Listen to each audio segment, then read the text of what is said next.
रहमतुल्लाहि वबरकात। अल्लाह के नाम से शुरू जो बड़ा कृपालु और अत्यंत दयावान है। मैं हूं मोहम्मद नफ़ीस अंसारी और आप देख रहे हैं द पॉलिटिकल। दुनिया में बहुत सारे लोग मरते हैं और बहुत सारे लोग पैदा होते हैं, लेकिन आज मैं अपनी वीडियो के माध्यम से जिक्र करना चाहूँगा बलबीर सिंह उर्फ मोहम्मद आमिर। जैसे कि मैंने पहले भी कहा कि दुनिया में बहुत सारे लोग मरते हैं, लेकिन आज मेरी इस वीडियो में बलबीर सिंह उर्फ मोहम्मद आमिर की चर्चा क्यों।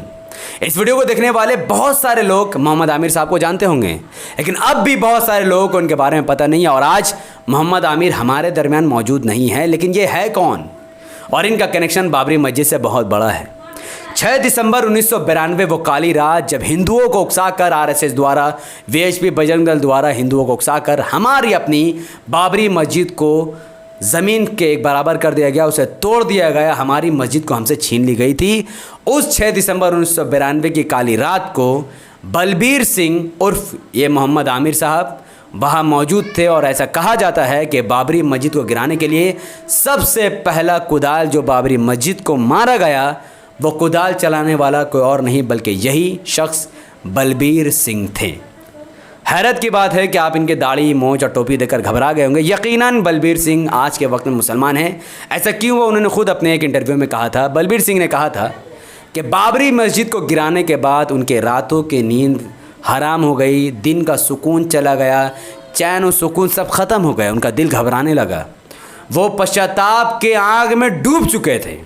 उन्हें ऐसा फीलिंग हो रहा था कि उन्होंने बहुत ही गलत कार्य किया है भगवान का नाम लेकर। आखिर में बलबीर सिंह उर्फ मोहम्मद आमिर साहब ने कुरान का मुताला किया, सही इस्लाम को समझा और सैकड़ों हिंदुओं को सही इस्लाम के बारे में बताया। कुरान का सही मुताला करके वो इस्लाम को कबूल करते हैं और अपना नाम बलबीर सिंह से बदल कर मोहम्मद आमिर रख लेते हैं। फिर भी इस्लाम कबूल करने के बाद भी मस्जिद तोड़ने का दुख उनके अंदर से नहीं निकल पाता है। उसी मस्जिद बाबरी मस्जिद तोड़ने के कफ़ारा में, उसके बदले में मोहम्मद आमिर ने एक अजीम काम अंजाम दिया। वो ये कि उन्होंने अपने जीते जी इस्लाम कबूल करने के बाद 100 से भी ज़्यादा नई मस्जिद तामीर करवाने का खिदमत अंजाम दिया है। बलबीर सिंह उर्फ मोहम्मद आमिर बाबरी मस्जिद तोड़ने के बाद से अब तक, मुसलमान बनने के बाद से लेकर अपनी मौत तक 100 से ज़्यादा मस्जिद तामीर करवा चुके थे। बलबीर सिंह उर्फ मोहम्मद आमिर से हमें सबक हासिल करनी चाहिए। इसका सबसे ज़्यादा सबक हमारे देश के प्रधानमंत्री नरेंद्र मोदी को लेनी चाहिए। बलबीर सिंह ने मस्जिद गिराई, आई एग्री। बलबीर सिंह को पश्चाताप हुआ, वो मुसलमान हुए, ये हम सब जानते हैं। आखिर जो उनको पश्चाताप हुआ कि उन्होंने जो गलती की, उस गलती को उन्होंने बहुत बेहतरीन तरीके से सुलझाया है। एक जिस इस्लाम से नफ़रत में आकर उन्होंने मस्जिद तोड़ी, उसी इस्लाम से मोहब्बत करके, उसको यकीन करके, अमल करके, इस्लाम कबूल करके, मुसलमान बनके 100 से ज़्यादा मस्जिद बनाकर उन्होंने कोशिश की कि बाबरी मस्जिद के तोड़ने का कफ़ारा वो अदा कर दे। उसके बदले में 100 मस्जिदें बनाई हैं। हमारे देश के प्राइम मिनिस्टर हैं नरेंद्र मोदी। गुजरात 2002 दंगा में हज़ारों मुसलमानों को मारा गया, सैकड़ों लड़कियों के साथ बलात्कार किया गया, 6-6, 7-7, 8-8 साल की लड़कियों के साथ 12-12 हिंदुत्व आइडियोलॉजी रखने वाले हिंदुओं ने बलात्कार किया। ये खबर सबको पता है। उस वक्त 2002 में गुजरात के चीफ मिनिस्टर नरेंद्र मोदी थे। वो चाहते तो एक कॉल करके पुलिस फोर्स, आर्मी उतार कर पूरा दंगा को रोक सकते थे, पर एब्सोल्युटली उन्होंने ऐसा नहीं किया और यह बहुत शर्म की बात है क्योंकि वो ऐसा चाहते थे। ऑफ कोर्स वो देश के प्रधानमंत्री है, हम उनकी इज़्ज़त करते हैं क्योंकि वो हमारे देश के प्रधानमंत्री है, बट 2002 का दंगा का जो दाग है वो अब भी उनके ऊपर लगा हुआ है। बलबीर सिंह ने जैसे तौबा की, इस्लाम कबूल किया, वैसे ही मोदी जी से मैं अनुरोध करूंगा और आप सबसे चाहूँगा कि इस वीडियो को इतना शेयर कीजिए कि नरेंद्र मोदी जी तक पहुँच जाए। और मैं इस वीडियो के माध्यम से नरेंद्र मोदी जी को अपील करना चाहूँगा कि जो गलती बलबीर सिंह से हुई, उससे बड़ी गलती आपसे हुई है।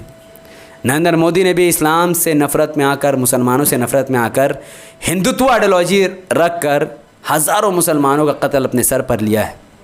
और आज जैसा बलबीर सिंह ने तौबा किया, नरेंद्र मोदी को भी तौबा करनी चाहिए। उन्हें चाहिए कि वो कुरान को अपने भाषा में पढ़े, हिंदी, उर्दू, बंगला, इंग्लिश, जो भी उनकी भाषा है, उनका मातृभाषा जो भी है, उसे पढ़कर कुरान को समझनी चाहिए। और इस्लाम कबूल करके जो मुसलमानों को मारा गया, उनके परिवार को आज सहायता की आज भी ज़रूरत है। उनको इंसाफ आज तक नहीं मिला। जैसे एक मस्जिद के बदले में बलबीर सिंह और मोहम्मद आमिर ने 100 मस्जिदें बनवाई, वैसे हज़ारों मुसलमानों को मारकर जो उनको बैकवर्ड किया गया, करोड़ों मुसलमानों को आरक्षण के नाम पर उन्हें आगे लाया जाए। नरेंद्र मोदी जी ये कर सकते हैं। हाँ, इस दुनिया में अगर कोई जुल्म करके कफ़ारा नहीं अदा करता या फिर वो तौबा नहीं करता तो मरने के बाद तो उसे जहन्नम नर्क में जलना ही है। दुनिया में दो ही किस्म के लोग हैं अकॉर्डिंग टू कुरान, या तो मोमिन या तो काफिर। मोमिन वो इंसान जो एक अल्लाह की इबादत करता है, अच्छे अच्छे काम करता है, गरीब को खाना खिलाता है, भूखे को खाना खिलाता है, प्यासे को पानी पिलाता है, अपने माँ बाप का सम्मान करता है, वो मुसलमान मोमिन है।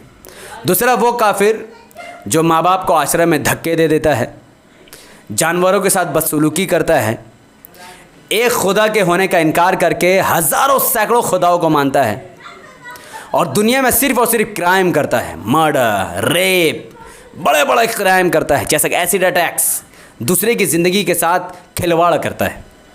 तो जो मोमिन हैं, जो अपने माँ बाप की खिदमत करते हैं, उनके पैरों के नीचे जन्नत समझते हैं और उन्हें आश्रम में फेंकने की जगह अपने घरों में सम्मान के, जैसे राजा और रानी को रखा जाता है, वैसे ही वो लोग जो अपने माँ बाप को रखते हैं और एक अल्लाह की पूजा वंदना इबादत करते हैं और शिर्क नहीं करते, गरीबों को खाना खिलाते हैं, कपड़े बांटते हैं, सदका खैरात ज़कात निकालते हैं, ऐसे लोगों के लिए कुरान में बताया गया है कि वो जन्नत में जाएंगे।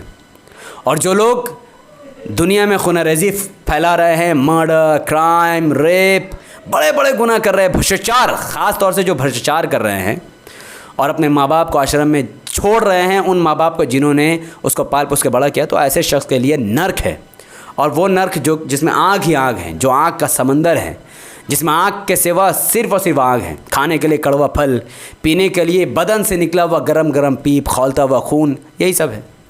तो बलबीर सिंह ने 100 मस्जिदें बनाई। अल्लाह उनके बनाए गए 100 मस्जिदों की खिदमत को कबूल करे। बलबीर सिंह ने जो तौबा की और इस्लाम कबूल किया, अल्लाह उस चीज़ को भी कबूल करे। बलबीर सिंह को अल्लाह जन्नतुल फिरदौस में आला मुकाम दे, उनके तमाम खिदमात को कबूल करे और उनकी हर गलतियों से दरगुज़र फरमाए।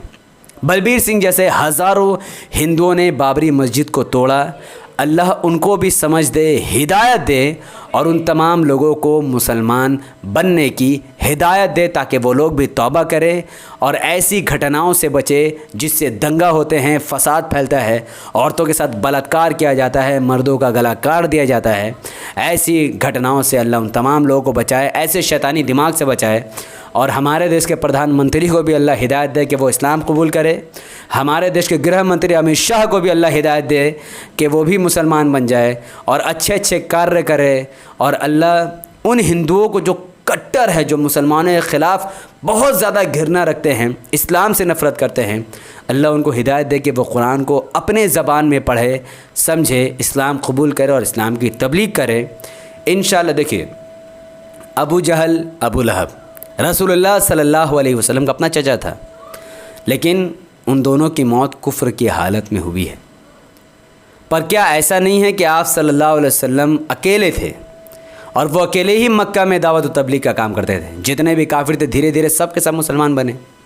तो नबी सल्लल्लाहु अलैहि वसल्लम ने बद्दुआ से ज़्यादा दुआएं की हैं अपने उम्मत के लिए, तब जाकर नबी करीम सल्लल्लाहु अलैहि वसल्लम की मेहनत से 10 साल के अंदर अंदर लाखों लोगों ने इस्लाम को कबूल किया है। तो नबी सल्लल्लाहु अलैहि वसल्लम ने जब अपनी ज़िंदगी में लाखों लोगों को मुसलमान बना दिया, और आज कैफियत देखिए, कैसी कैफियत है हमारे नबी सल्लल्लाहु अलैहि वसल्लम के मोहब्बत की। जिस शख्स की कोई तस्वीर नहीं, कोई वीडियो नहीं, कोई वॉइस क्लिप नहीं है, जिस शख्स को आज के दौर के मुसलमानों ने अपनी आंखों से देखा तक नहीं है, ऐसे शख्स के लिए मुसलमानों का दिल धड़कता है सुबह से लेकर रात तक, और उनके लिए अपनी जान, अपना माल, घर बार कुर्बान करने तक को मुसलमान राज़ी हो जाते हैं। हिंदुओं को समझना चाहिए कि मुसलमान रसूलुल्लाह सल्लल्लाहु अलैहि वसल्लम से इतनी मोहब्बत क्यों करते थे। इसलिए करते थे कि रसूलुल्लाह सल्लल्लाहु अलैहि वसल्लम ने औरतों को मनहूस समझने के कार्य को ख़त्म किया, और लड़की पैदा होती थी तो उसे ज़िंदा दफना दिया जाता था, उसको भी रसूलुल्लाह सल्लल्लाहु अलैहि वसल्लम ने ही ख़त्म करवाया है। बेवा औरतों को भी मनहूस समझा जाता था, उसे भी ख़त्म रसूलुल्लाह सल्लल्लाहु अलैहि वसल्लम ने शादी कर कर ही ख़त्म करवाया कि ये मनहूस नहीं है, इनका सहारा बनो, इनसे निकाह करो या कहीं और निकाह करवाओ, इनको अकेला मत छोड़ो। फिर नबी करीम सल्लल्लाहु अलैहि वसल्लम ने भेदभाव के सिस्टम को ख़त्म किया। ग़ुलाम और आज़ाद दोनों में फ़र्क़ को ख़त्म कर दिया कि तक़वा के बुनियाद पर ही कोई अल्लाह के नज़र में अच्छा हो सकता है। कोई गोरा है वो अच्छा है, कोई काला ये ख़राब। ये रैसिज़म को भी ख़त्म करने वाले ख़ुद रसूलुल्लाह सल्लल्लाहु अलैहि वसल्लम हैं। नबी करीम सल्लल्लाहु अलैहि वसल्लम का योगदान इस दुनिया को नहीं भूलना चाहिए।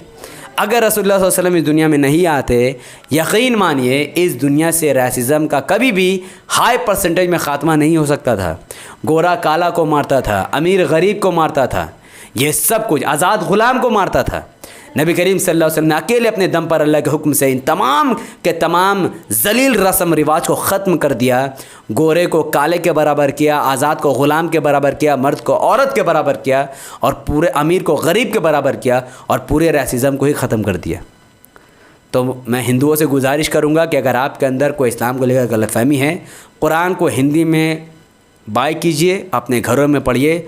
जो भी कन्फ्यूज़न हो आलिम दीन से कांटेक्ट कीजिए, आप मुझसे कांटेक्ट कीजिए, इंस्टाग्राम में कांटेक्ट कीजिए, अपनी कन्फ्यूज़न को दूर कीजिए। बट दुनिया में रहते रहते अपने आप को सुधारिए, दीन कबूल करके इस्लाम को अपना कर गरीबों के सेवा में लग जाइए, क्योंकि मरने के बाद या तो कोई स्वर्ग जाएगा या तो कोई नर्क जाएगा। अगर आप सब ने ये सब कार्य नहीं किया, अपने माँ बाप को आश्रम में धक्का दिया, चुगलखोरी की, ऐबजूई की, दंगा मचाया, बलात्कार किया, भ्रष्टाचार किया, मस्जिदों को शहीद किया, तो यकीन मानिए आपको नर्क जाने से कोई नहीं रोक सकेगा। इस वीडियो को लाखों लोगों तक पहुंचाने की ज़िम्मेदारी आप सबकी है।